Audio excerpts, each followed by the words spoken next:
welcome again to our Soybean Shoptalk series. My name is Jana Fritz. I'm the Chief Executive Officer of the Michigan Soybean Committee. Today we are here in Marlette, Michigan. We are talking with the Shaw family, Melissa and Ryan Shaw. Thanks for being with us, guys. Yes, thank you. So first, tell us about the farm. As I said, Marlette, Michigan. Tell us about the acreage, the system. Tell us about the family. Tell whatever you want to tell the farmers out there. Well, we started the farm, my dad split off in 2004, and we're farming just over 1,400 acres. And 7 years ago, we switched it over, and we went from full conventional tillage with chisel plow and plows, and switched it over vertical tillage, and then went to strip till. Okay. We're growing sugar beets, corn, and soybeans. Awesome. And a little rye for ourselves now. Awesome. So yeah, so you referenced the strip till. That's why we're here today, right? We want to talk with you guys about the strip till. Innovative, different, tillage system. A lot of folks are still doing conventional. Lots of conversation out there amongst folks trying to try new systems, do more conservation tillage, things like that. You said 7 years you've been doing strip till. So take me back to the beginning. What started this whole process of wanting to do strip till, and how did it all get started? When we split off, we knew there was going to be a manpower issue, that it just seemed like there was never enough people to go around, or the equipment wasn't in the right place, or sure, a lot of "Mom, will you give me a ride or pick me up" type thing, and that opened our eyes. We was starting with having to get a new shop and fuel tank and everything. We really recognized how much fuel we were burning, what the cost of things were, and we knew there had to be a simpler way to do it, or something that was a little more sustainable and not have to hire a big crew to do it. Sure. Okay. All right. So we're standing here in front of your Soil Warrior machine, right? So this is your strip till machine. Yep. So tell us about this machine first. What are we looking at? How does this whole thing work? Well, this is our Soil Warrior. It's our baby. It's our only tillage tool besides a 12-foot set of discs. Okay. This thing essentially is two dry boxes for two compartments that would meter it out and deliver it through one delivery system and put it into the actual planting zone while it makes the strip. And it has all the computer to set it up for the variable rate and all that. So 12 row, 30-inch spacing. We have it widened out for our twins. Okay. Twin corn and twin soybeans. So. Okay. Very good. That's one big thing, is it's widened out. That coulter spacing is 8 inches hub to hub. It matches. That's our twin row planting space, is 8 inches apart, centered on 30 inches. Okay. All right. So here in the springtime, right, go through the process of preparing your fields and getting them planted with your strip till system.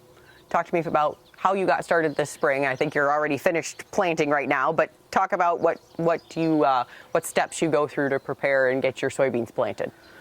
Well, usually this spring we ended up freshening up all the strips this spring for the soybeans that went.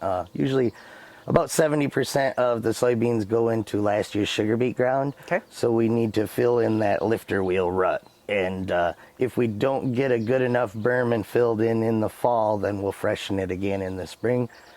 Fingers crossed, most of the time we try to get it done in the fall, good enough to stale seed bed in. This spring gave us a really nice spring to go in and freshen up and rebuild those berms, so we ended up freshening them all up. Good. Okay. All right. So, and then this is applying, as you said, this is also applying fertilizer? Yes. Okay. Yep. We typically try to do our fertilizer, the two dry products. If the field needs it, we'll try to do it in the fall to let it sit over the winter and be ready.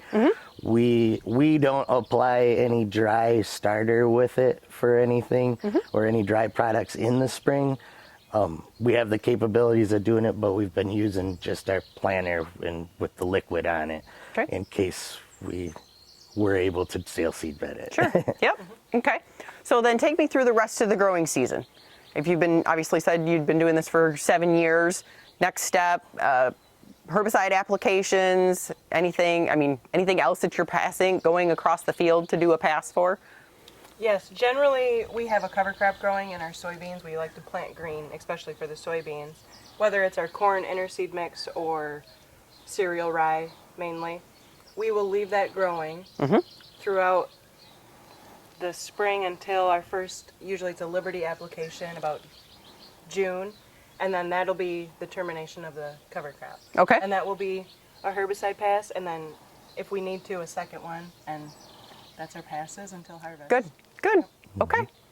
So I can imagine over 7 years you've tweaked things along the way, right? It wasn't the same today as it was 7 years ago when you started, right? Yeah. So take me through a couple of the key learnings, right? Maybe some of the early adjustments that you made to planters, compaction, anything. Your key learnings in this strip till system. I think what he was mentioning earlier, staying on our tram lines. We're controlled traffic and we stay on those tram lines. One year we tried shifting over. We didn't want to do that. That was too soft. We want to stay on those. We run the same planting strip year to year. So figuring out how to adjust for that and make our strips so we could plant into whatever residue was there or root balls. That was one of our biggest learning curves, is staying in that planting zone and making it work. Okay. Yeah, but we felt that we could make compaction a lot faster than we could get rid of it, so we wanted to confine that to one area and then adapt to how can we mitigate that, whether we run an airway through that can punch some holes in it before winter to let some frost do. We're fortunate far enough north that we can let the frost help us out, and maybe some cover crops that are strips of cover crops that can do specific things that like tillage radishes in or around them, tram lines that could help offset that. So Okay, great. I'd say another big learning curve was making our berms. And we want to, in the fall, make the biggest, fluffiest berm we can. It'll settle somewhat. And then, ideally, you'd want to be able to plant into that in the spring. Sure. You have to freshen it. You can, but you want to be able to kind of stale seed bed or no-till that in. So figuring out the adjustments on the machine for how to make that berm, especially coming from different crops like the sugar beets, where there would be an inverted lifter rut, figuring out how to build that back up and make a nice fluffy berm was some of the biggest learning curves. And we figured out the adjustments and just kind of learning your machine, I guess. Good. Okay. And like you say, along the way in the 7 years, we learned some things about different herbicides and reading labels and talking to a lot of, we were pretty fortunate to have some really good agronomists and people working with us to help us through it. But we were embarrassed a little bit. We had some dirty beans, but fortunately they weren't all on paved roads. But we learned which chemicals would do what, and we had some challenges at harvest where we had a little bit of rye that did seed out, and we had to learn how to try and blow that out the back without the beans, and and do the best job cleaning it we could. And we learned from it and adjusted and adapted to it the next year. But of course the weather then changes that again, and so we're always learning something new each year, and we've failed quite a few times, but we aren't afraid to admit it. That's great. You're willing to try new things. Generally, we're trying something new, so if it's not right the first time, we'll try again. And Yeah. It's not always failures, it's just learning steps. Absolutely. We're Great. lenient on ourselves. Yeah. So obviously there's a lot of precision in this system, right? You're going to plant on the same line all the time. So what other guidance tools are you implementing on the farm to make sure that you're using that precision agriculture? We run RTK guidance on this machine actually will steer the cart and the tractor to help with any of the hillsides or anything.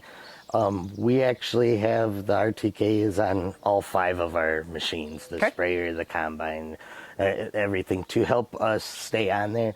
we don't need it for everything, but that was a big challenge for my dad's generation.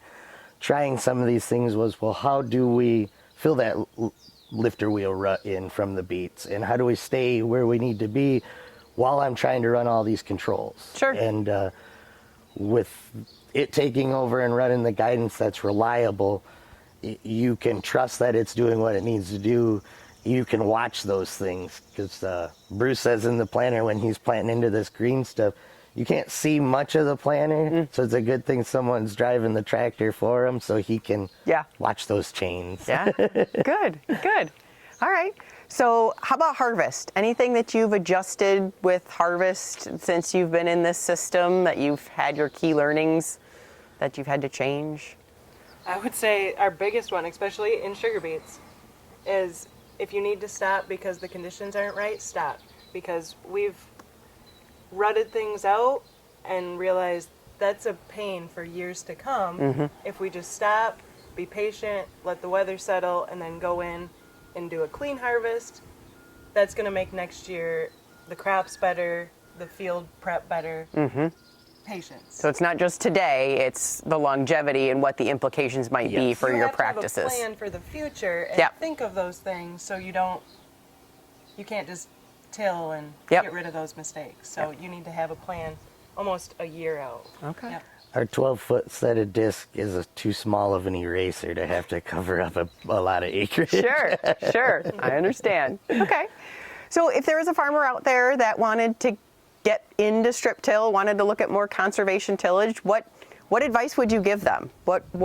How can they get started? Where should they look for resources? Anything like that? We've made a lot of contacts, some close and some states away. The best thing to do is to start with your strip till machine and decide what type of machine it is that you're wanting and what you're wanting to do with it. Whether you want a shank machine or a coulter machine, that was one of our biggest choices, and that's why we went with this one. It was all rolling coulters. We were trying to get rid of those voids like a chisel plow makes, bringing rocks and stuff to the surface. And we wanted equal incorporation of the fertilizer. So that was one of our biggest things. And then we started setting it up to size. How much size, what width do I want to be? And how many acres do I want to cover in a day? What does it match to my planter? And that's where I would start. What you want to accomplish and what fits your system or what you already have and that you can add to it. Great advice. I would only add, do your research. Like, really have a good plan, know your options, know some people you can talk to that have been through it or have the expertise about the machine you're using. Just rely on talking through it, and sometimes it's experimenting yourself, but be patient and make yourself a good plan, and you should get through that.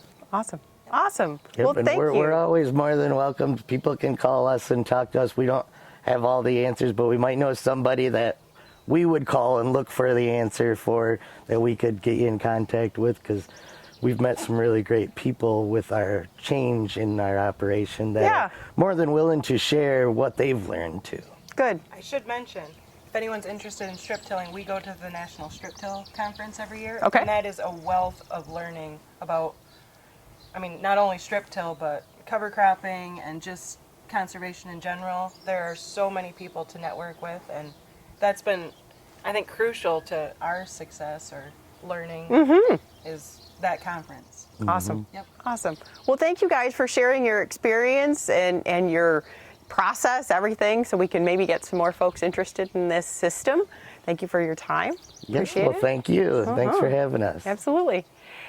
Thanks again for joining our Soybean Shop Talk series. If you or anyone else in your area is doing something innovative on your farm and want to be featured on Soybean Shop Talk, give our office, the Michigan Soybean Office, a call. Check out our website. Just let us know, and we're happy to come out and feature your farm so that other farmers can learn from you as well. Have a great day.